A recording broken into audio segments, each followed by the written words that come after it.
why would God limit the ultimate truth to one specific religion? Why would salvation be so exclusive? Exclusiveness doesn't seem loving. Okay, very good question. I again want to say that I don't think analyzing things in terms of religion is the most efficient way of going about this. So it's not like God chooses one religion and says, I'm going to pour all my eggs in that basket. Religion, I think, in general, including the Christian religion, at least as I define the term, is a distortion of the kingdom. It's not like the kingdom fits into religion. Religion happens when we start getting away from the kingdom. And the Christian religion, I would argue, began to be birthed in the 2nd and 3rd and really came to full fruition in the 4th and 5th centuries. But that's a different story. Think about it this way. Truth is always singular and exclusive. Error is always multiple and potentially infinite. There's only one thing that this is, a water bottle. There's an infinity of things it's not.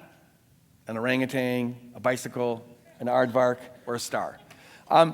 Truth is about what is this, and whatever this is, it is this and not any other that. And so, wherever God would reveal himself, that's where God revealed himself, which means there's not other places that are revealed in the exact same way.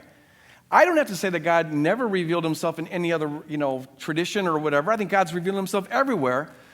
But if God's going to become a human being and die on a cross to free us from oppression of evil and reconcile us to God, that's going to happen one time, one place. And that's in the person, I would argue, all the evidence for me suggests it's in the person of Jesus Christ. That means it's not in Buddha, it's not in Muhammad, or even Lao Tzu, as much as I respect him. It's in the nature of truth that it's always singular. 2 + 2 = 4. There's an infinity of numbers that's not. I think we get a little confused these days about this kind of question because there's a sort of sense out there that somehow you're being narrow-minded if you believe in a particular truth. That you're broad-minded if you're open to anything being true, all-inclusive. But I submit to you that is just not the way the world works, and that's not being narrow-minded or open-minded. The analogy I sometimes use is this. Suppose you and I and 3 other people are walking in the forest, and we get lost in the forest, but we get tired, and so we lay down to take a nap. And as we're laying down to take a nap, we all of a sudden wake up because we smell smoke.